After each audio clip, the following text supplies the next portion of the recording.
കായംകുളം കോടതിയിൽ അഗ്നിബാധയുണ്ടായാൽ നേരിടുന്നതിന് ആവശ്യമായ പരിശീലനം നടന്നു. കായംകുളം PWD ഇലക്ട്രിക്കൽ വിഭാഗം സൂപ്പർവൈസർ സുനീഷ് പരിശീലനം നയിച്ചു. കായംകുളം കോടതിയിൽ അഗ്നിബാധയുണ്ടായാൽ നേരിടുന്നതിന് ആവശ്യമായ പരിശീലന പരിപാടി സംഘടിപ്പിച്ചു. എന്നിട്ട് എയിം ചെയ്യുക, എന്നിട്ട് സ്കീസ് ചെയ്യുക, എന്നിട്ട് സ്വീപ്പ് ചെയ്യുക. അതാണ് ഇതിൻ്റെ ഫയർ എക്സ്റ്റിങ്ക്വിഷർ ഉപയോഗിക്കേണ്ട മെത്തേഡ്. അതായത് ഒന്നുമില്ല, പുള്ളി ചെയ്യുക. നമ്മൾ പഠിക്കും. ഇട്ടിട്ടുണ്ട് അറിയാതെ എടുക്കാതിരിക്കാൻ വേണ്ടിയിട്ട്.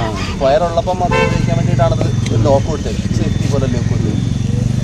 അതിനുശേഷം ഈ സാധനം നമ്മൾ എയിം ചെയ്യുക. എവിടെയാണോ ഫയർ ഉള്ളത് അതിൻ്റെ അടിഭാഗത്ത് എയിം ചെയ്യുകയാണെന്ന് പറയുന്നത്.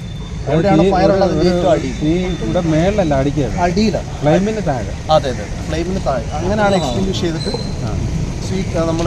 കായംകുളം PWD ഇലക്ട്രിക്കൽ വിഭാഗം സൂപ്പർവൈസർ സുനീഷ് പരിശീലനത്തിന് നേതൃത്വം നൽകി.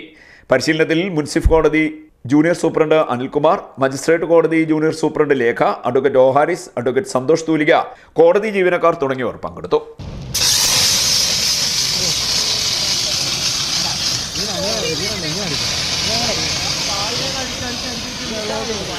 CD Net News, Kayamkulam.